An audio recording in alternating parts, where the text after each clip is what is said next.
they know, they obviously know that you have YouTubers business there. Who? Right? YouTube? No, Facebook. Oh, Facebook. Oh, yeah. I mean, they lose. They've gotten like hundreds of dollars from me in these past years. So I mean, they're cutting bite their face. Like they've made probably about $500 off of me in the last 3 years. Of dust in the realm of oh yeah. Are you kidding? They lost $5 billion. That's nothing to them. 5 billion? Oh, billion. We're talking billion. No, that's not. We're not doing what's his name? You know what I mean? Like the guy that went $1 million, and then everybody laughed at $1 million isn't anything anymore.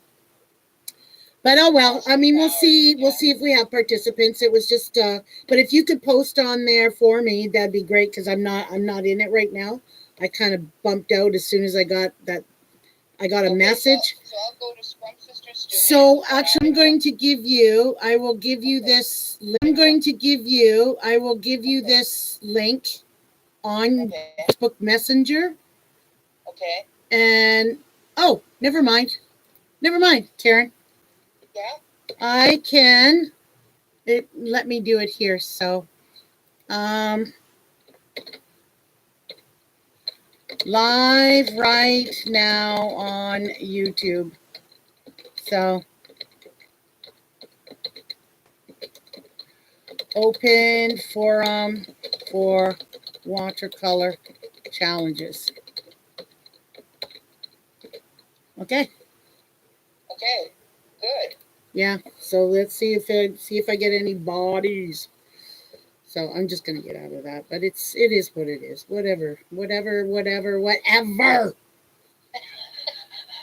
60 days. I have to get to another platform though, you know. So there's a lot of really good platforms out there that are sprouting up. I don't know that Gab will do anything live. I'm not sure about Gab. But Telegram, of course, you can do Talk Discord. You can actually record Discord, but I think it's only audio for now. Okay. Some are actually linking their Discord to YouTube because there's the one that was doing a beta, and I said, yeah, I'll be part of your beta program. You know, you remember Dolores Cannon? I was telling you all about Dolores Cannon. Yeah. She's awesome, and she does that QHHT regression. Yeah. So I'm on their Facebook page too, because I subscribe to her newsletter, even though she's passed on. But she trained a lot of people in how to do the protocols, and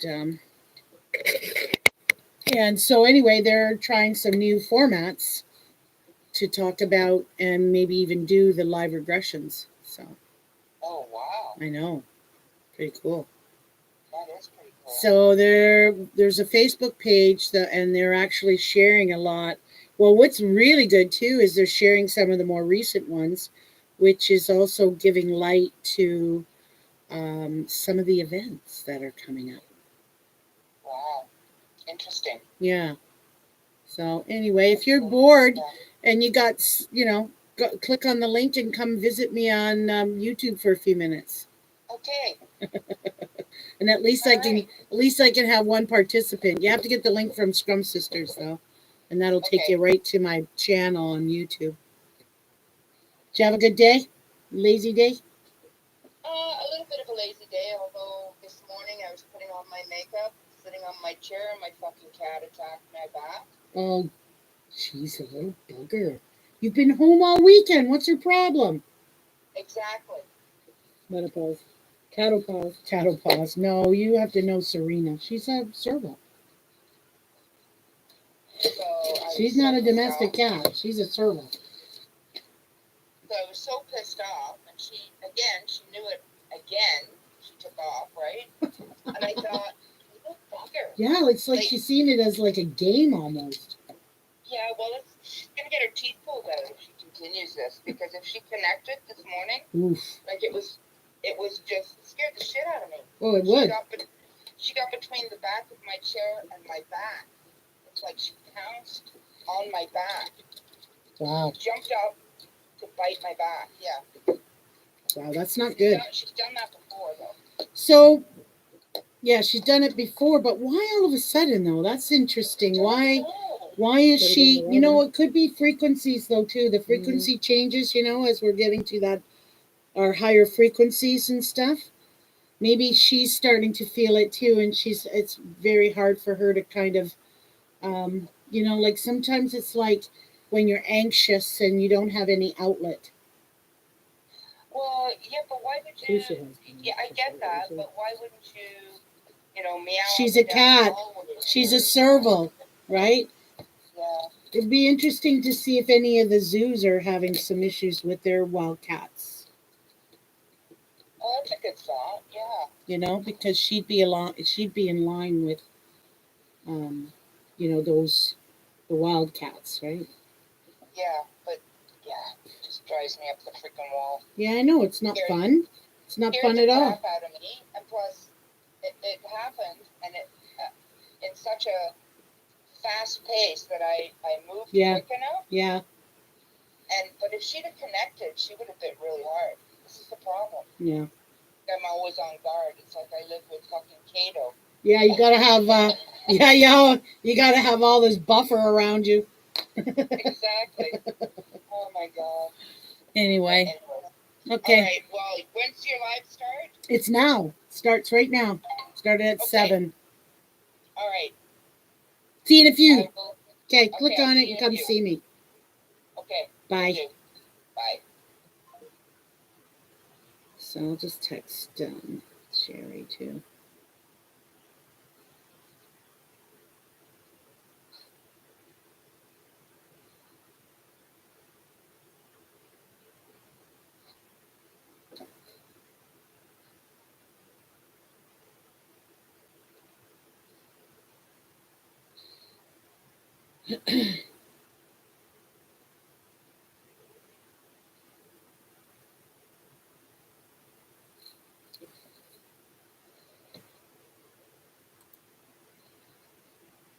Yeah, so it doesn't appear. How about chat?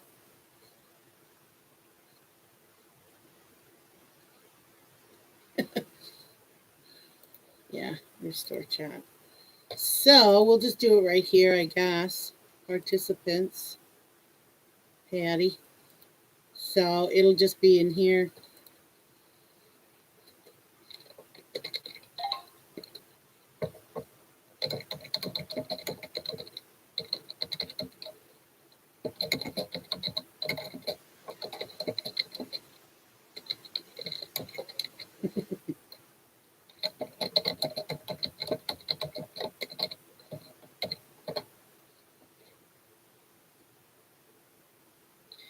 So I wasn't sure how it would pan out, if there'd be any interest at all.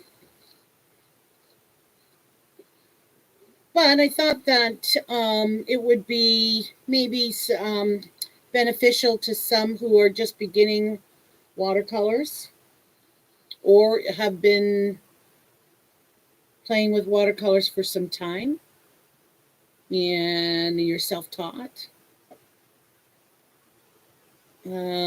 Or you've even taken a class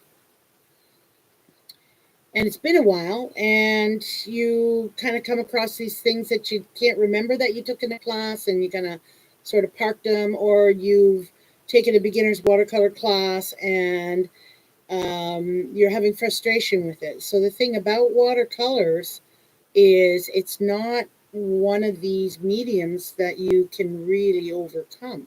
It's not a medium that you have to become a master of, in a sense. You can be considered a master, of course, in anything that you give your full attention to. And, and those who find their style and they get used to doing something their way for years, you got your Andrew Wyeths and your Gene Dobies and your, Zoltan Zabos. Of course, I'm saying all my favorites. I'm sure you people have your favorites. John Turner, he was a beautiful watercolorist as well as an oil painter, but I think as his watercolors were his watercolors were really exquisite. They called him the master of light. And I think John Singer Sargent was also had played with some watercolors as well. But most of the masters were pretty much oils. And acrylics didn't really come into vogue until the early part of the century. And then, and then that became the vogue thing. And oil kind of took a back seat for a while. And acrylic became all the rage. But the reason for that is because acrylic dried faster. You have the same kind of application in acrylics because they're opaque. If you make a mistake, just paint over it. And in the early days, though, I think, some of the reviews that I read about some of the masters in the early days with acrylics was the vibrancy wasn't there as it was with oil. So I'm not sure if maybe that was because the binder was matte, like it's a polymer binder, right? And so they have to add actually an additive to make a gloss finish on some of the pigments, with some of the pigments. So that's why most acrylics will dry flat. And you'll get some people who will actually put a medium in with them and just to give them a bit of a glossier surface. So, but oils, there's something about oils, eh? They kind of got that buttery richness to them. I'm fascinated with oils. But it's really funny, though, is I've always been a bit backwards. And somebody said to me once, well, why did you pick watercolors? And I thought, well, because I always just did pencil, crayons, pens, and inks for years and years and years. Yeah, I don't know. Maybe that could be part of that. Yeah. But when I was introduced to it, I was in Lethbridge, Alberta, and I was doing my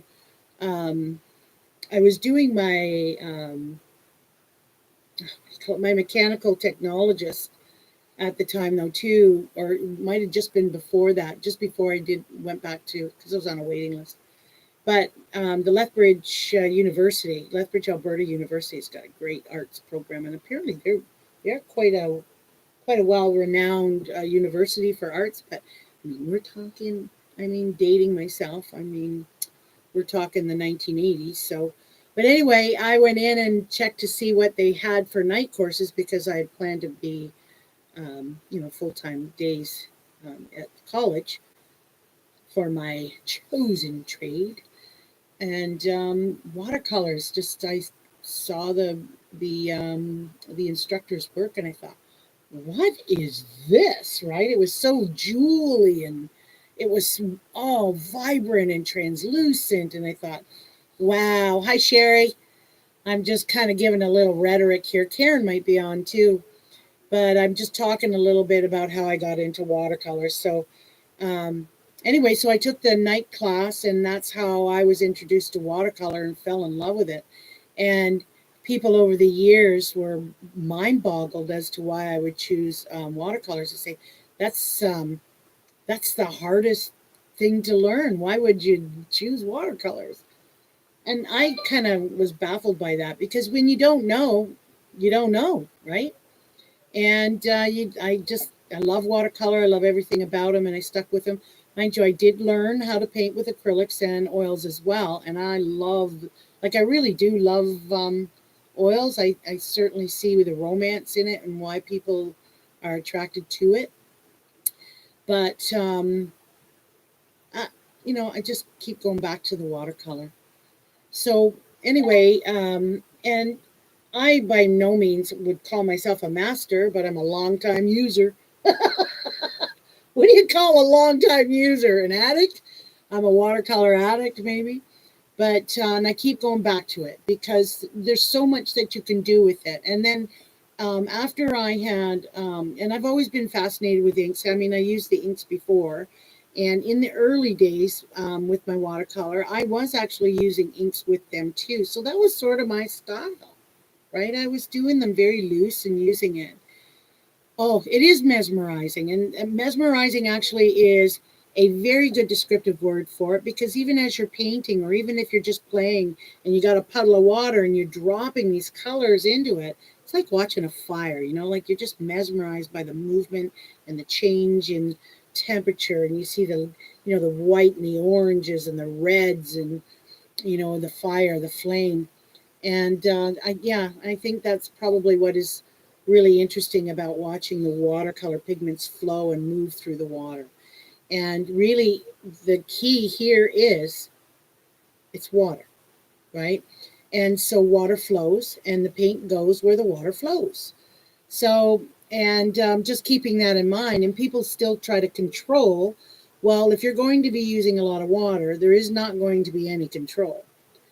And because but you can get to an understanding. And I think that's what I teach in my 101s too, is try to come to an understanding with the medium as opposed to trying to overpower it.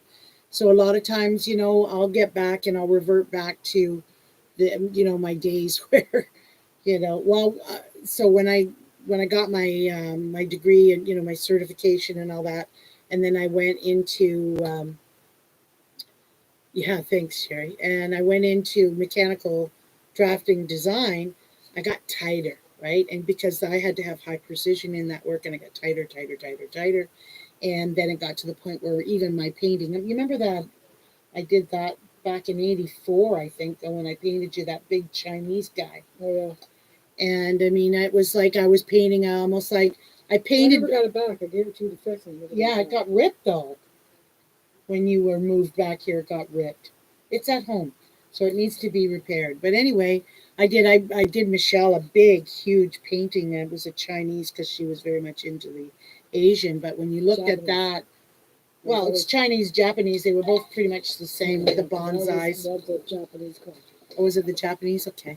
But anywho, and I painted it almost like a paint by number, whereas I really wanted it to be perfect. And then I found that I wasn't enjoying it as much. I still painted it and I did portraits, and I tried to do those photorealistic. So I kind of lost the, what's the word I'm looking for? The premise of watercolor. Because, I mean, there's a lot of watercolors out there now that paint like acrylic painters or oil painters, where they'll do it, they'll do it very thick, and they'll do it photorealistic. And I don't begrudge that, but I really, yeah, she just went to the washroom. I'll tell her you said hi. Yeah, Michelle. She popped in, and I said, hey, why don't you sit here and hang with me? I'm gonna do a live. But I am banned for another 60 days from Facebook from going live, and I can't boost any posts. Oh well, gonna have to find another platform. And I want to get a platform. That's why I like the Zoom, because then we can talk back and forth. But I thought I found this out. When I feel like I'm painting by number, I can feel myself pull back. I think it's because I'm still searching for your style. And, and that's not going to, yeah, I got 60 days. I got still banned from posting live on Facebook and or boosting any of my posts. You know what? They're Facebook.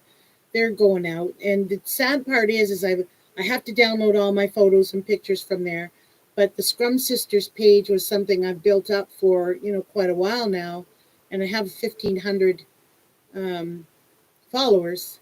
And it'd be nice to get them over onto another platform.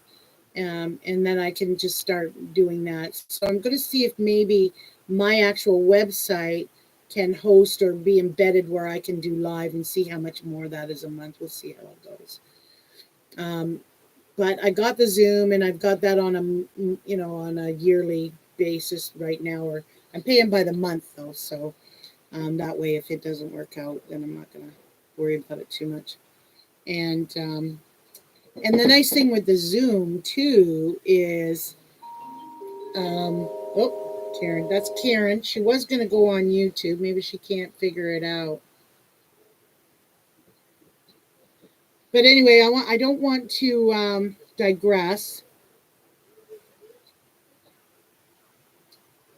Oh, yeah, so she can't connect. Yeah. So Sherry's on right now, so. Oops. I'm not sure why she can't. Did you click on the link. Did you click on the link or did you just come to my YouTube, Sherry?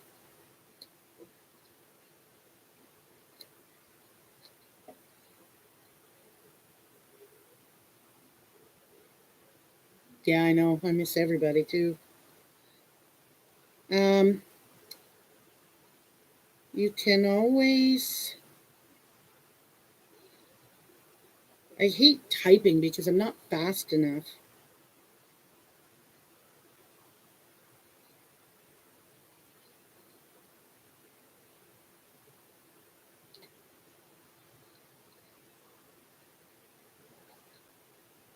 Just give me a minute, Sherry. I'm typing. And, click on subscribe. Karen always seems to... She works via her phone or her little iPad, right? So, yeah, I like that about Zoom. So but see, it's almost like you need that interface, right? You need to have a platform. So, I mean, at least YouTube for now, right? But, it's trying to get a platform or a social media platform that a lot of people are familiar with. So, unfortunately, Facebook has been one that, and YouTube have been the two platforms that so many people have become used to. And, you know what I mean? Like it's become almost second nature and almost organic. And it's very difficult to switch over to something else. Now, I know in Europe, they have, what was it, MeWe? I think MeWe is really big in Europe. And I've actually downloaded. Now, I know I was saying earlier here before you got on about Discord. I have Discord, but for some reason at home, it's not allowing me to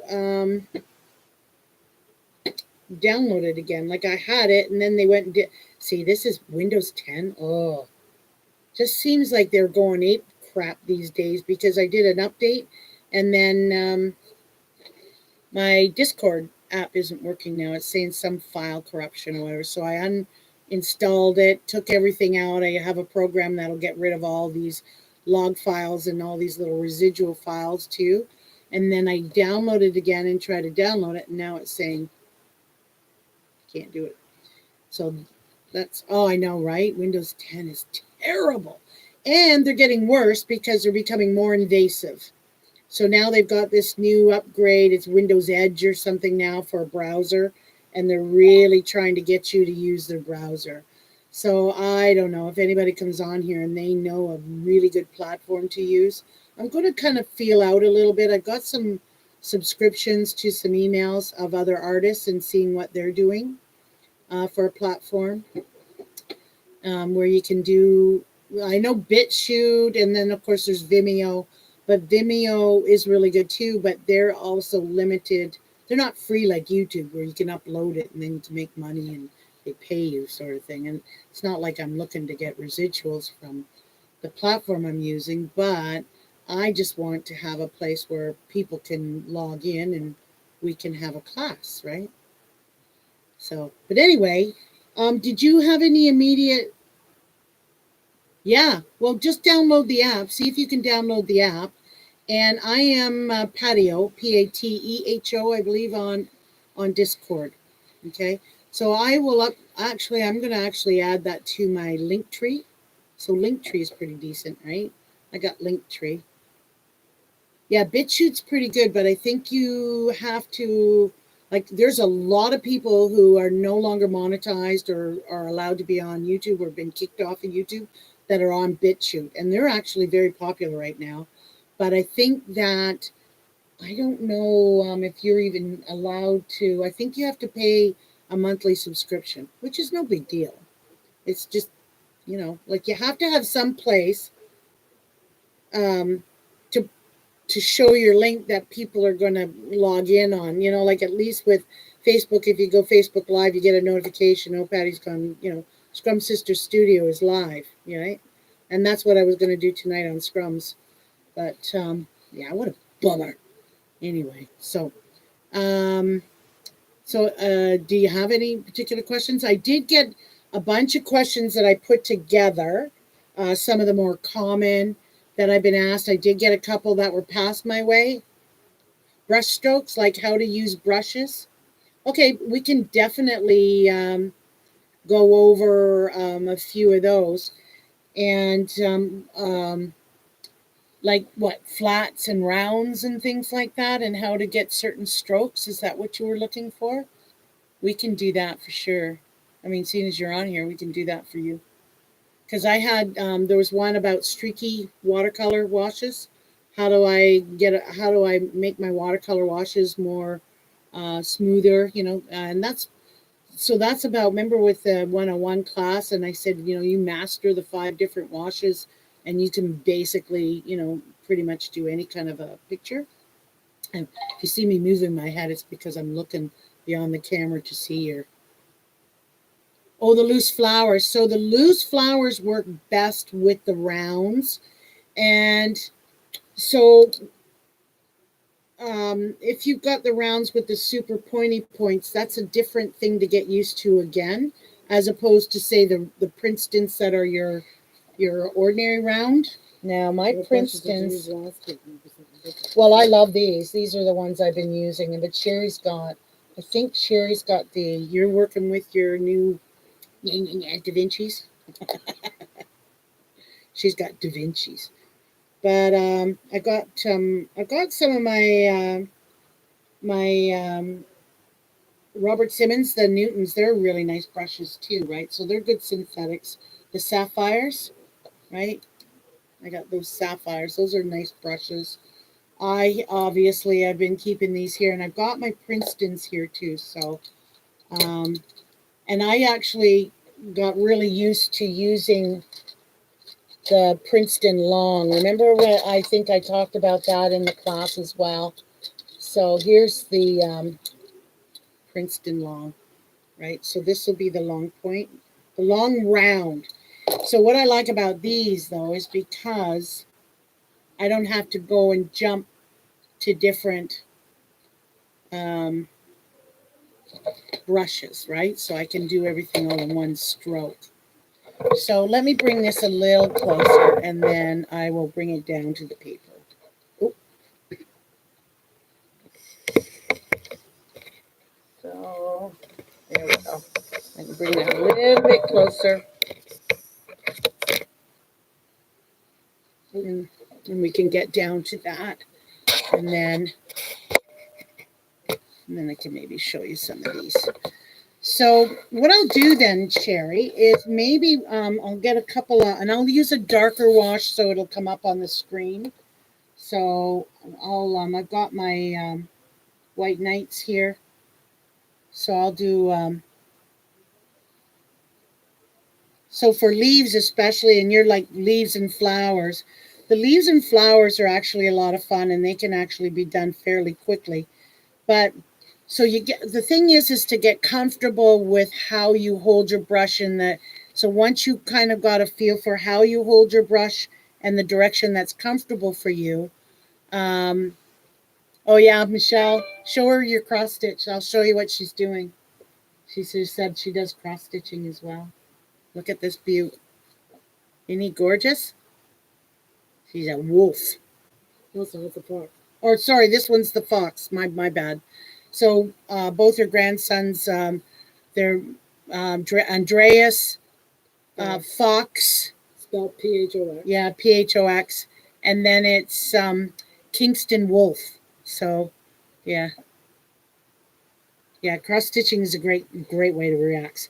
So even just you don't have to use watercolor paper to get kind of a good feel. I would actually, you can just use bond paper, just to get a feel for your strokes.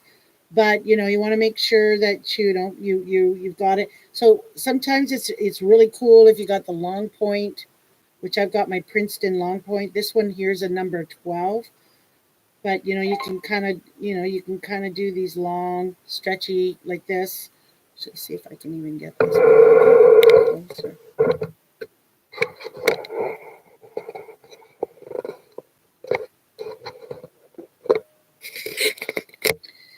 right? And so that I've got it fairly loaded too, so it's got quite a bit of pigment in it.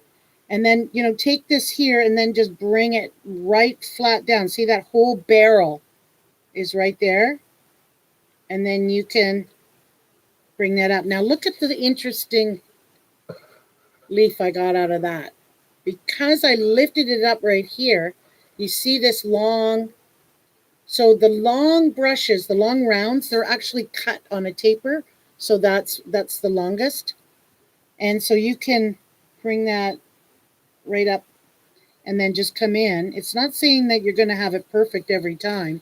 And then you just kind of can come in. You can actually even drop some water on that.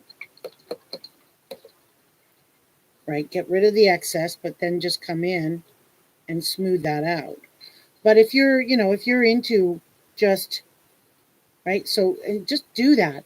Now, if you don't have a long point, which most people don't, and I really don't recommend buying a long point for beginners until you've got a good command of your brushes. So this will be a regular round, okay, nice point on the end, right? You always want a round that comes to a nice point. These are synthetics, but I like synthetics because, you know, if you want to work really quickly, you get the job done. So see, so you can see the difference, how quick that is. That one here almost has a little bend in it. I didn't do a very good job there. But you know, you just, so I always, with these sorts of ones, so if you want to do a fatter leaf, then it's just a matter of bringing it out like this, right? And then bringing it around the other way and then filling it in, right? You see that? Yeah, that's what I love too when they're created like that. So the thing is though too, is even for, you know, leaves that have, you know, even the jagged edges. So that's when I would come to a pull. So this is what they call a push, even though it's push, because it's going away from you. It's typically called a push, even though you're not really put that. That's how we see a push, is going this way with our hand and everything. But it's really about the brush. When the brush is going away from you, that's really called a push. And a pull is when it's coming towards you, right? So I mean, even for you know, a leaf that you're going to do jagged, I tend to do those, right, with see that, almost like a little jiggy jig, and then just, oop, I'm running out. So I'm just doing this slow right now, and then you just fill it in. Add your water. So I got good sizing on this paper. This is the Strathmore 400. So that's a big, thick leaf. So you can go as fat as you want. So a lot of times too is if I'm going to be doing, you know, and then we can do a pull this way too, is where you kind of come out, right, like this. And you know, you can draw with your paintbrush, right? So that would be a holly leaf, and then you can just fill that in. Now the nice thing about this too is this is where you can kind of come in. See, I didn't fill it all in, and then you just drag it, and then you kind of build up your. See, I wouldn't have done it on this side though if I was going to go that route. But now, see, you can see you got your value going there, right? The brush is not leaving the paper, no, until you have the one side done. Good question and good answer. So exactly, I don't leave the paper. I bring it down. It's attached to the paper, and then I can draw that out as long as I want it. Right now, you can see how long that is, and or you know, I can just keep doing this. So I got a stem coming, right? So say I got a big stem, right? And then I want to do a bunch of little leaves off of them. So this is a good practice to use your synthetics on too, because you get it sometimes a little bit more consistent leaf color when you do that. See, when I do this, and then you go in. So this is called a pull, right? Because I'm going away from me. Now, depending, you like that? Now you can see in here, so this is where you would come back quickly and just give that a little bit more of a flat. Or you can come in, and this is where you can play, because it's still fairly wet, you can either come in with just a little darker, near the bottom, right, and play. So right now, I wouldn't worry too much about that until you've got your strokes down. Don't use a staining color. Unfortunately, I did with this one. Right? Don't use staining colors when you're practicing your brush strokes like that. When you get a nice feel for how your strokes are coming and you're getting really confident with your leaves, that's when you can come in and you'll work fairly quickly. You don't have to get that whole stem done like I just showed you.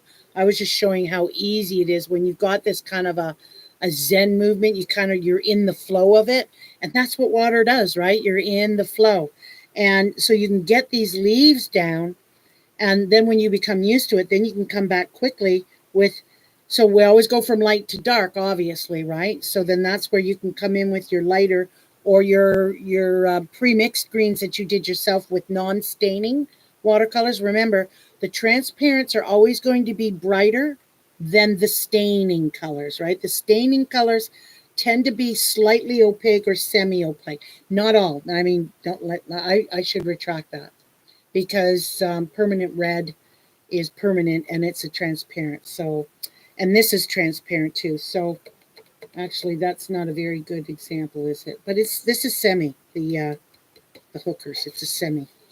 Anywho, you'll get a feel for that. So transparent colors make crisper, brighter colors. As soon as you add in an opaque, it makes it a little bit duller, right? Yeah, I know you get that. So, but sometimes it's just a reminder. And I'm just trying to think of some other leaf shapes that you might want to come across. I'm going to pick up some emerald, which is viridian. You remember that? Viridian. Do you remember? Yeah, are you getting used to your pigments? PG7, viridian. So, and then of course, I don't know, I've been doing this with my brushes lately. I don't know, maybe it's right. And then I'll just kind of do this, and then we get in like this. I've been holding it like this, and I think it's because of doing it online. And so the loose roses.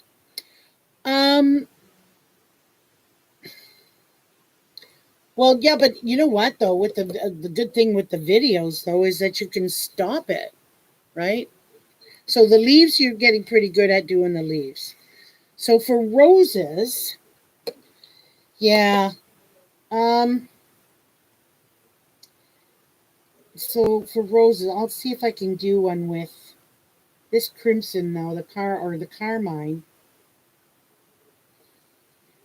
It always reminds me of carmine. Always reminds me of rose madder for some reason. It's sort of milky, but even though it's supposed to be a transparent.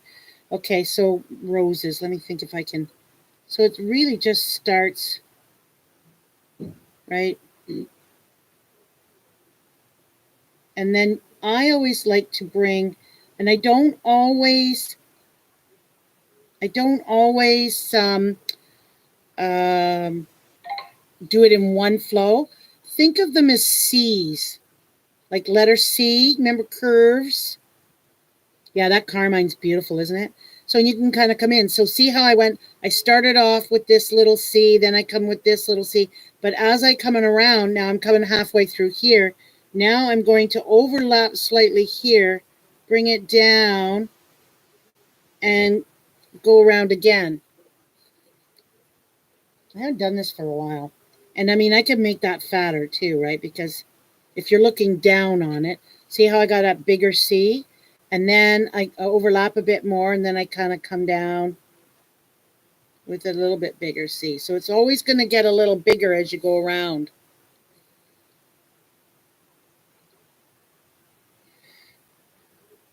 And then again. So the thing what I do too with these is you get a little bit lighter as you go out to the edge too. So you can see I was dry brushing this. I kind of became a little bit of a dry brush. And then, so usually if I'm doing something like this though, I will make a puddle. I will make my little puddle. And then as I want to get to the outer parts of the flower, right? Oops, I went really big on that one. Then, then it gets waterier. Does that help a little bit? Yeah, the C's. So work with the C's. They don't have to be perfect C's. They can actually be a little bit thick here, Just like think of a petal, how a petal sometimes is a little thicker and then it's thin as it wraps around. Oh, here, that's it. Where'd you get that? Pinterest. Yeah. Yeah, those are all C's. And then that's what you can do after, right? Is when you go back in, is then you can tickle. Remember the tickling of the, just to get them to flow in. But try the C shape. So really for Sherry, it was just really a matter of how does she hold her brush so that she can get the floral. So when you start playing with the thickness of this, and then of course at the very end, you can tuck that last one right like this, and then you just play with that for the last, right? And then you can come in and just tickle and add your water, right? Add your water so that those colors, see that? They just mingle and marry up a little bit, because otherwise it's not really realistic, is it? Right? So then that's not bad for someone who hasn't done a rose, and I can't even remember the last time I painted a rose or tried to do one. So that might be a good practice for myself to get back into it. Yeah, I don't normally do, me, I'm a poppy girl or lilies or tulips. I like tulips. Did you like those tulips? Why would you massage paint? Well, tell them we like to call it tickling now.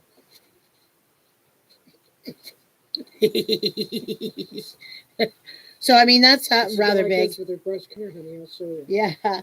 So, and then see how it's a really light out here? You can always kind of come in on the inside there, because that would be, you're looking down, and on the inside of the flower is going to be darker because it's more tightly packed, right? So, and that's where you can actually even come in here and just drop water. I love it when you drop water and you see the water, and then you see the paint. You see the paint just kind of, oh, I get all jibbly when that happens. Oy, oy, oy, oy. And then you can smooth that out. Okay? So, any other brush strokes? That's Wednesday night. You good for Wednesday at 7? We'll do the wet on wet tulips and the wet on dry. We should be able to do both of those within the hour, because they're fairly simple shapes. And I found a really nice photograph and just drew out the shapes real easy. So is there any other flower shape that oh, and even those we like, well, you remember the ones that we did. This is actually small. This is very small. I don't normally work with such a small brush. But let me go with this.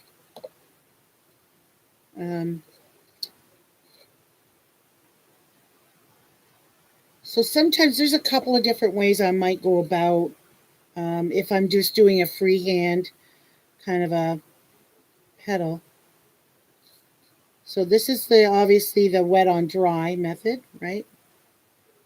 But a lot of times what I like to do is I'll come in, so that's a nice petal, and that's pretty wet because I added more water. I did that double, and then I added more water. But a lot of times too, I like to come in and do this kind of like, I love the wet because that's where we were talking before about, see how I've got it down and then I'm just kind of wiggling it like this. So I get a fatter, you can't see the water here, but I'll see if I've got it slightly tinted because it is a staining color I'm using. But you see that sort of staining? And then that's when we can kind of come in, and that's where we drop, right? And then just let it work. It's magic.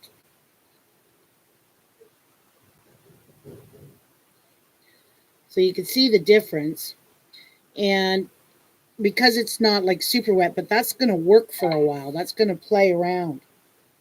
And then you a picture in Messenger. Okay. Watercolor flowers. That's helpful.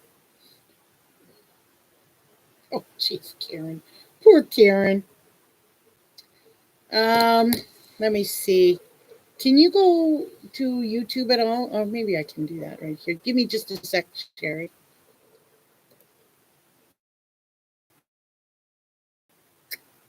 Karen, my sweet Karen, she's so she's technologically challenged. All right, let me go. Patty Cook. What the hell? What the hell?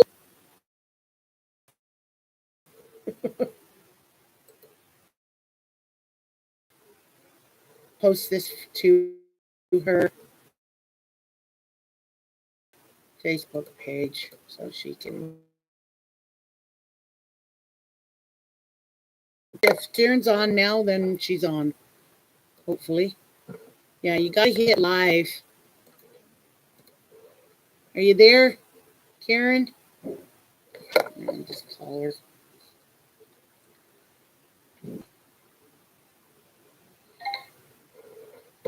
Like, honestly, I don't know why everything has to be. It's all this cross-platforming, eh? I'm on. Okay, are you on Patty Cook and you're watching? Well, why don't you say hi? There's no place for me to say hi. Like, there's no bar for the. Are you? Did you click the live link though? Yeah, I'm watching you paint the roses and doing the petals and the seeds. There should be a live chat on the side, Karen. Okay, I'll look for it. Okay, good. All right. Yeah. Ciao, baby. Okay. Bye. So she's there, but she didn't see the live link. So, anyway, so these actually are still wet, right? So even after all that, and I can come in and actually add a little bit more water. Remember that. And add a little bit more water. See, that's actually going to get me those blooms. So people are saying, how come I get blooms? Well, when you've got a surface that's really wet and you've added paint, and then you come in and add more water, you drop water or another color, and it's still wet, and it actually pushes that pigment back, right? The water pushes the pigment back. So I got some nice little puddles here, and then that's where you can come in with, let's see, I got a purple in there. Let's do that. It's a strong one too. And then that's where you can kind of come in, or you can even come in here and do this sort of thing. Get your center and then just allow it to touch the peaks there.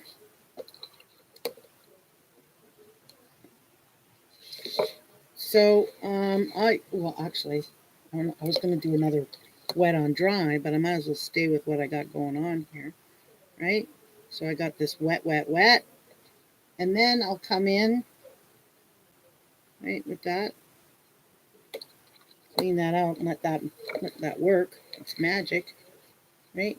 Yeah, see, it's not going to go anywhere. It's only going to go where the water is, right? So then that's when we can tickle it. Look at that. So I'm just dropping just before it, and now all that color is going in and it's going to spread. So you can help it if you want. See, now I've got all 4 of those all connected. Look how magical that is. That's what I was talking about, Sherry. When I love the wet with the wet on wet, but I do love a good wet on dry too, because then you do have some control over wet over onto dry, right? Which I did with this. Now you can actually even try this with a wet on wet. And I'll show you what I mean by that. So I'm going to go with my biggie here. Let's see what that one looks like. No, actually, I better stay with the rounds. Are you working with your Da Vinci's, Sherry? It's too bad you didn't have your watercolors with you, Karen. And then you could relax a little bit and play with watercolors. You could all you need is just a couple of little colors to play with and a brush. So, anywho, okay. So, what was I going to do again? do the rose with wet on wet as opposed to the wet on dry like I did with this one, right? So we can, I'll make a little So I can see what I'm doing here, but you can't see what I'm doing.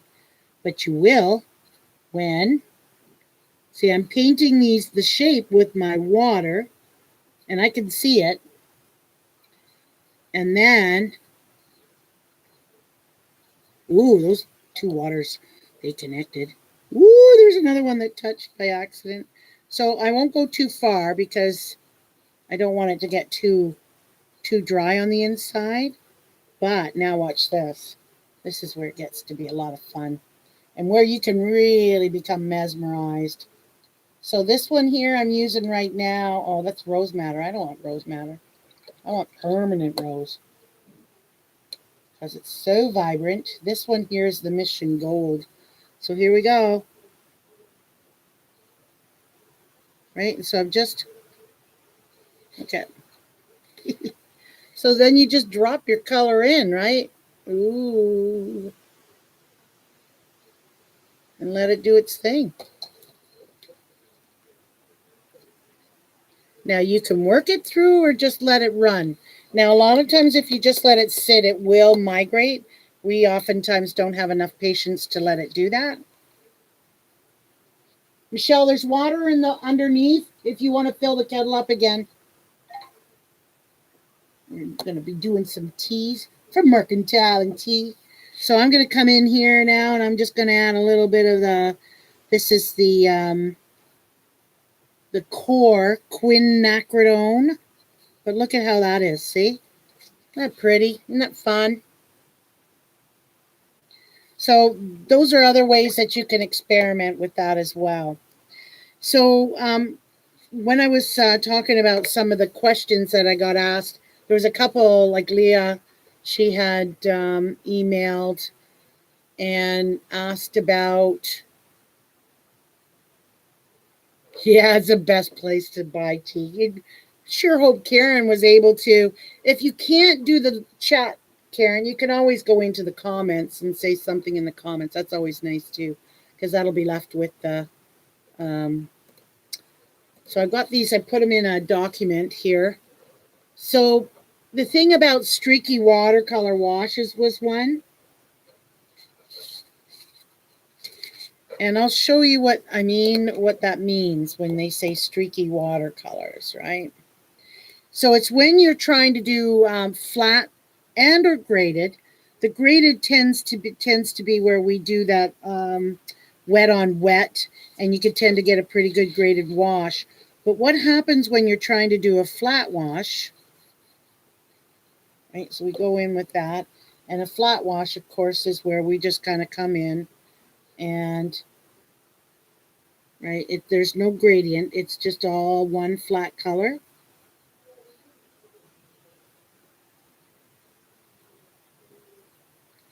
And so what happens is if you've got a color like this, and then oops, you don't have any more of that color, and now you got to make it. Right, so then you got to go over and you're doing your puddle making and your puddle making, and then in the interim, these edges have got dry, especially if that's a staining, which I don't think I used. I think that's Pyro.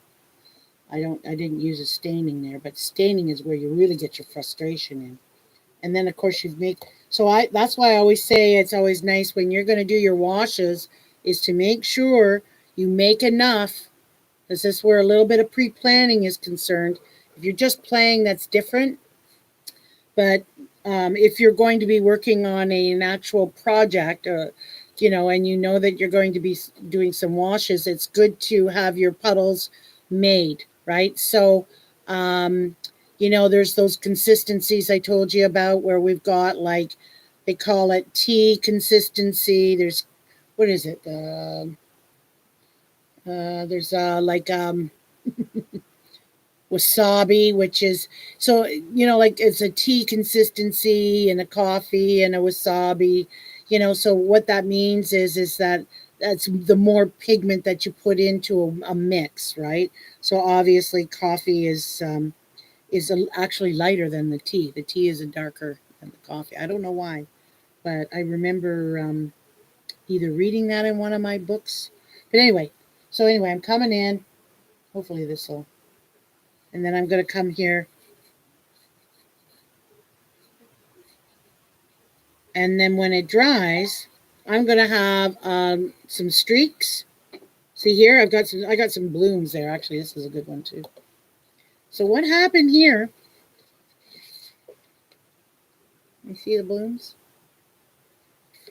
Is that was really wet and it buckled and I had a puddle. And then when I came in over top of it again, that water, excess water that I did, actually pushed it away. So now I'm coming in, I can actually, it's still wet. I can fix that up a little. So you know what? This was not a good color to give you an example on. It's too wussy. So anyway, but you can see where the streak is. So that's what happens when you're not making enough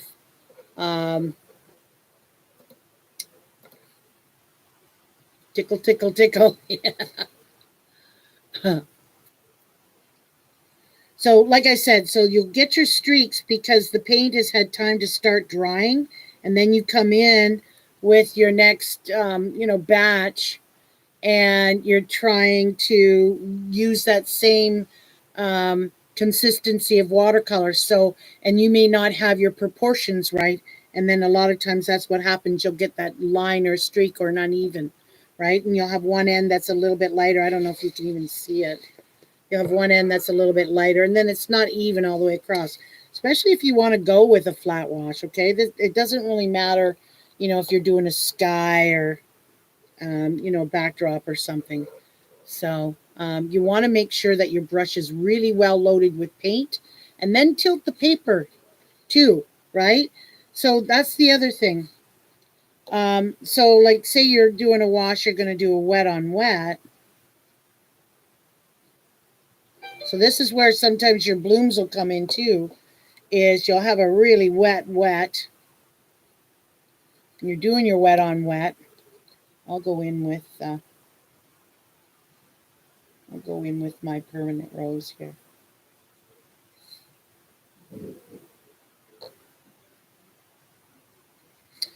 And then I'm coming in with this. Ooh, there you go. And so if you're sitting there like this and you're bringing that wash down, right, you tilt. And if you don't, if you're laying it flat and then you get these puddles, and then what happens is you'll come in with your thing and then you get blooms. So I hope, sometimes I don't make any sense to myself. But see this water on water here? See how long that's taken to dry? And I got puddles, I got beads here. But see how this is beading here? I don't know if you can see that really well or not. See how there's a bead? Well, that's what you want to do. See how this is all run down now and how even that is? Well, take your thirsty brush and just run along and just pick that bead up. See that? Now you got a nice even wash. Okay. And see here, there's my bloom. Water dropped on there. So if I do that in another spot, because it's still semi-wet, right? And if I come in, so this is actually, I use this to my advantage. Like, remember when I was saying before, you get it where it's just kind of satiny dry, and then you kind of come in, you can come in with a spray bottle and let it sit, and then that water will push the pigment away, and you get these really cool, like, little snowflake looks. See that? Yeah. Okay, so and it actually even went into this wash too here, so you can see some of the snowflake look there. It's a good tip. Yeah, so with the washes and that too, if you really want to get a nice, especially the wet on wet, this works really well with. If you want to try and keep the flat washes, you really want to have a good loaded brush. It doesn't mean that it has to be super, super soaker wet. I typically like to do flat washes with I think probably most of my flat washes are wet on dry, whereas these ones here, the wet on wet, this is how I do the wet on wet, and I tilt it and I pick the bead up, and then that pigment starts to flow down, and boom, you got a really nice flat wash there. Now, if you wanted to do obviously the gradient, we know the gradient, right? So we'll come in with, ooh, that's rich. Got a lot on there, but that's that permanent rose. And that's actually semi-transparent too, right? So that's it's a bit cloudy. But you can see how I've come in. Now I'm going to come and I'm going to do gradient. So I don't pick up any more pigment. I just keep cleaning my brush, and then I'm moving that pigment down. Right?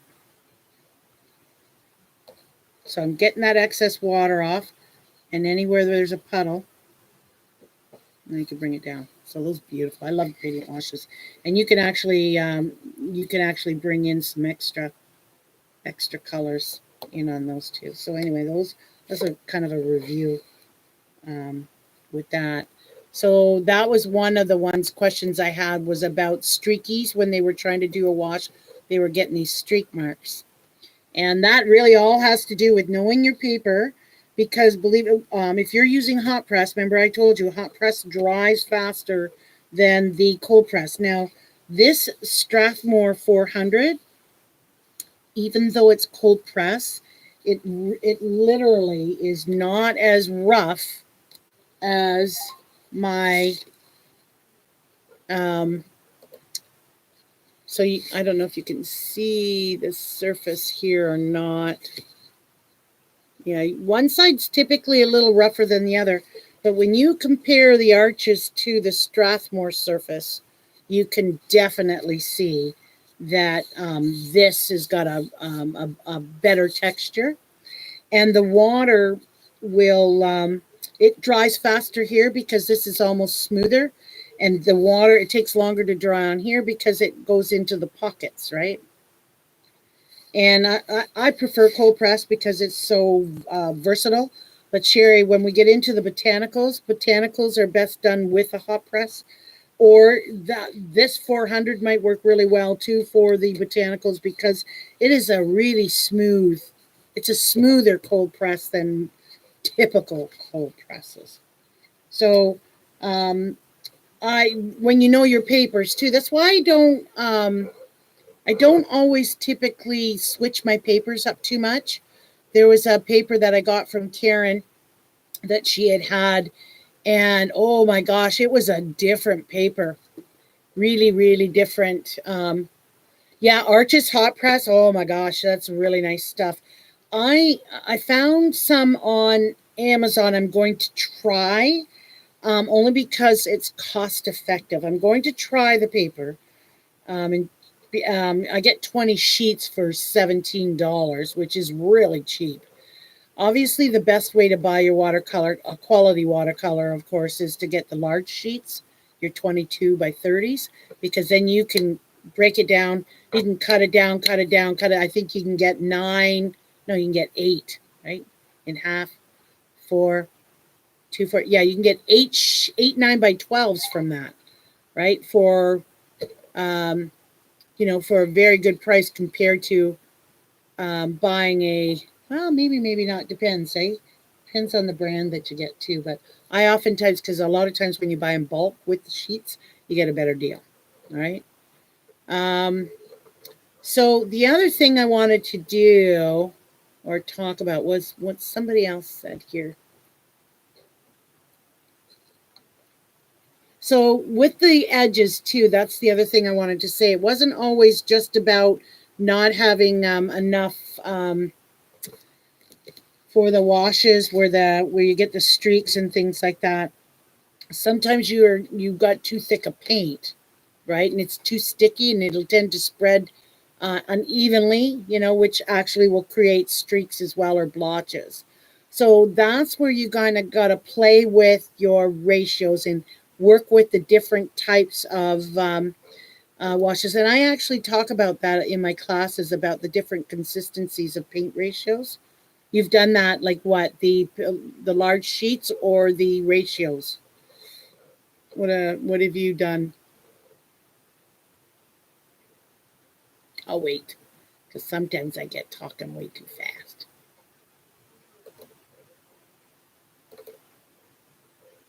Oh, the ratios. Good. Yeah, so that is actually excellent practice, Sherry. You're going to be well above many because they, well, but that's okay that you mess them up because you get used to it. So the thing is keep yourself a ratio journal. So, for instance, I have a little sheet of paper. I want to show you something here. This comes from a plastic pullout I got from one of my books on a color mixing grid. And these are like 1 part, 1 to 1, 1 to 6, and 5 parts and 10 parts or whatever.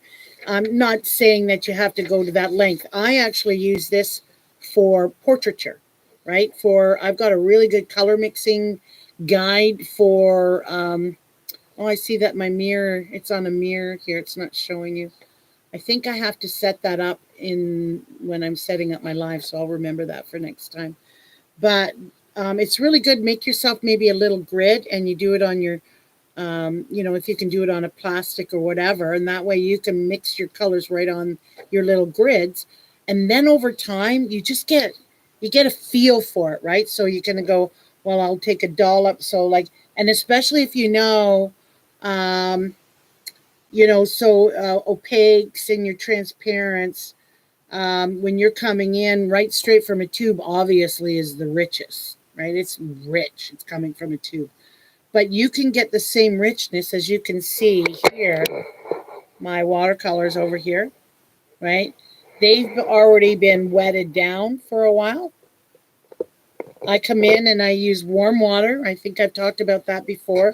That warm water is always really good to, I like to use warm water in getting my activating. I call them animate, but activate, animate, you name it, and get them ready before I start. Like I'll come in with my little pipette with warm water, not boiling water, just warm tap waters. Mind you, I use my heater thing here, but just come in with the good warm water on there, and that'll actually. Why don't you turn that on? Put that on. That's a really good one. So, anywho, that's pre-wetting it, and then you're getting it to consistency, and then that also helps you get your ratios, get a good feel for your ratios as well. Yes, during the 101 class, somebody was listening. You'd be surprised how many people forget that kind of stuff. Okay, so those are kind of some of the reasons why you get the streaks. Anyway, where are we here? So the hard edge or your streaks are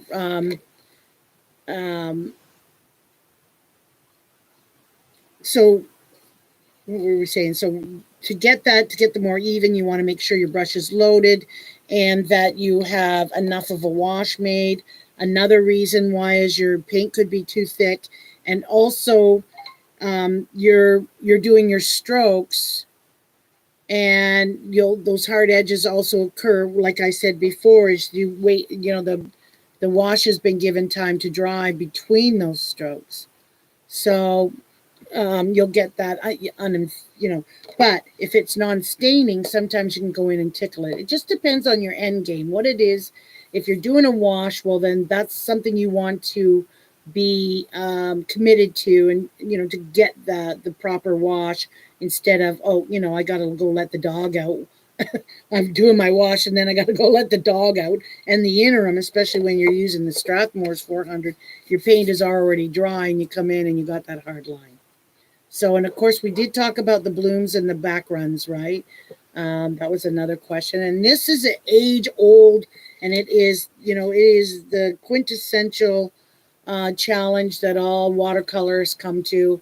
And like I said to my sister earlier, I said, I love the blooms. I actually use them as backdrop, and I'll tickle them a little bit more when they happen. I do not get all, I'm pretty nonplussed about getting blooms anymore.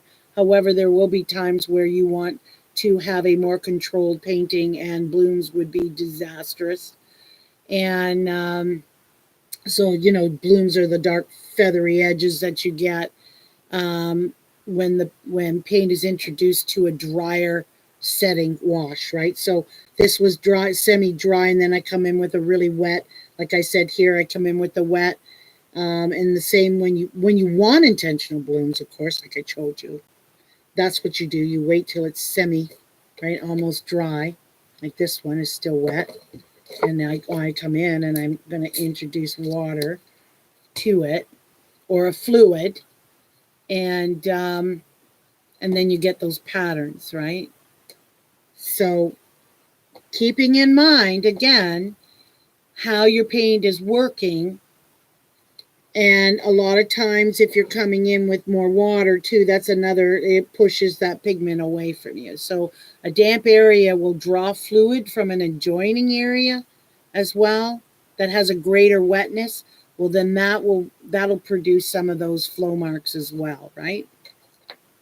Like if I was to introduce another color to here, that color will run back into this one. Sometimes that's intentional, right? You want that to happen. So, but if you can get it while it's still wet, you can tend to sometimes smooth out. See, I've just smoothed out. If it's non-staining, which this one was, see, I can actually smooth out those edges on here. Do you want to turn that on, Michelle? Turn it on. The see this here. So those ragged edges actually got tickled out, and I can actually come over that again and just smooth that out. This was a non-staining. Now with a staining, that would be a little bit harder to do. So, but even see here, I would not. This is pretty radical here. And so, but you see how that color completely took over. If I was paying more attention to these, I obviously would do that with a little bit more planning in mind on my florals. But that's kind of, they're almost a little bit of a flat wash, but they settled out, right? So watercolor does work a little while after you put it in its position too. So up in the corner on the shelf, see there? Yeah.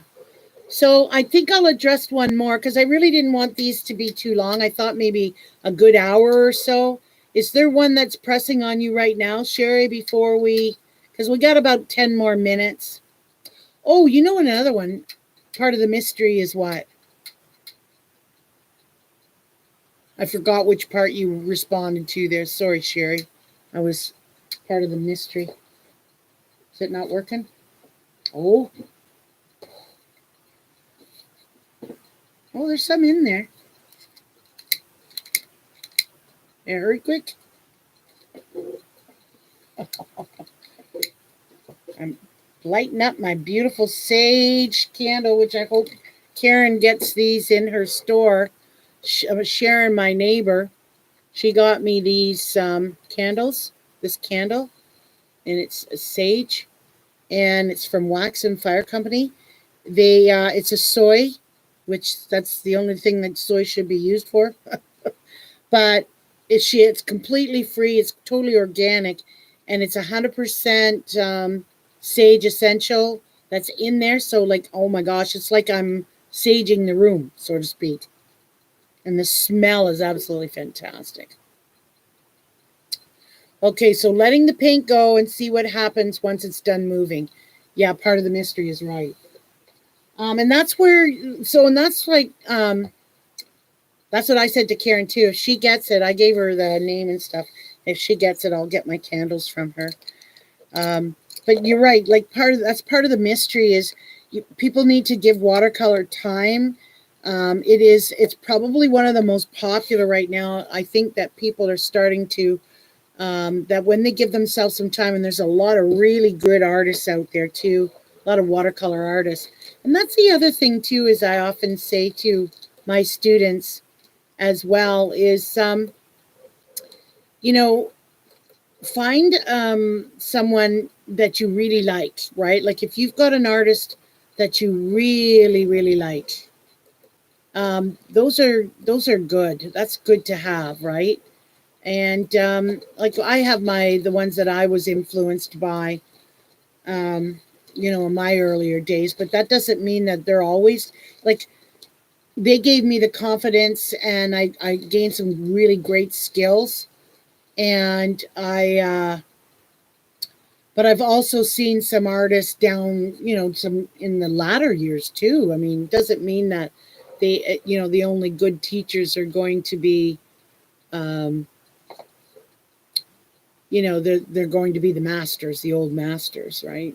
So, and the other thing is what I always say is don't expect instant success. People seem to think that they took a watercolor course and right away they're going to be a Rembrandt or whatever. You know what? There's some people who are.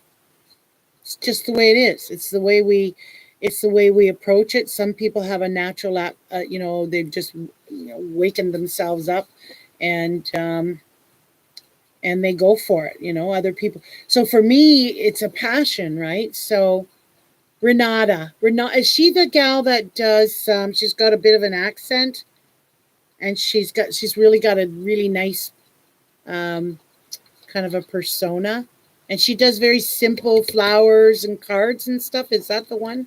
I think I remember seeing her. But so there's some really good free YouTube videos out there that you can always get some good tips from. I took her class, Renata. I took her class. Which one was that? When did I do that? Was this from the, was that from Etcher, you mean? Hey, it looks like I got a rash. Do I have a rash? No. Look at the live. Are you scratching? No, looks like I got a rash. Oh, might be, because I'm thinking, who's Renata? I was thinking there's a gal on YouTube, I think her name was Renata, but might be Etcher. I haven't seen, I've seen a couple of the Etcher, did I send you one? I found one, an Etcher video yesterday or day before that I was going to send you that I think that you would really like. And it was more along the botanical, I think. But some of the Etchers, yeah, they're pretty good. But, I mean, they're kind of, I don't even like to say bad things about anybody. But I just find a lot of the Etcher teachers, yeah, they're not really great watercolorists per se, but they're confident. I think that some of the videos that I've seen on there, now that guy that I like, remember I showed you the car, and he does watercolors. He uses them as kind of an accent to what he does, right? His primary thing is ink, and then he adds the watercolors, whereas I like to play with the watercolors and then add the ink, right?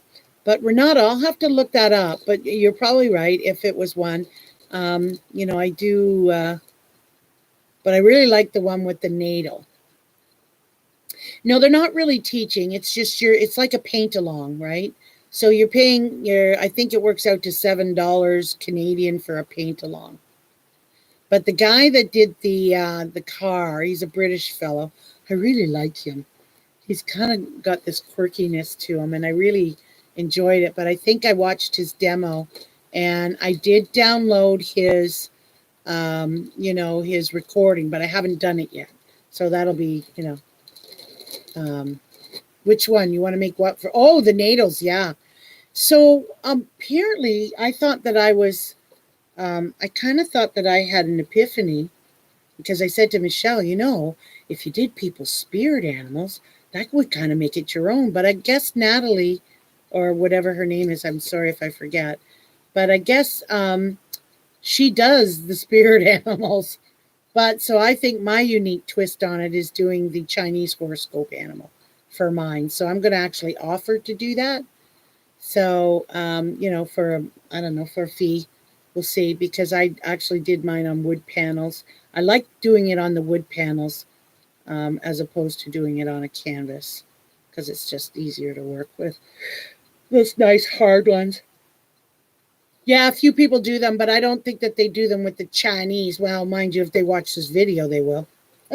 Maybe I'll privatize this. But it is unique. And I mean, that's what she does it on there. I mean, obviously she doesn't care if people use that technique, but I always give credit. Like, this was a technique that I learned from so-and-so, but I'm with my twist.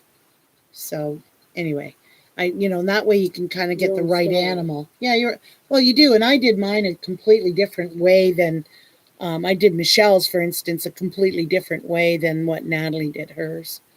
And I didn't use the inks and the bleach and all that other stuff like she did. So I just continued with painting it in my way. Like with the inks, I actually used inks to painters, but acrylic inks is what I used. So anyway, unless you have anything else pressing right now that you wanted me to fill in for you that you're frustrated with, is there something particular you'd like to see? Yeah, mine are really different from Natalie's, like completely. It's completely different. She does hers on really super.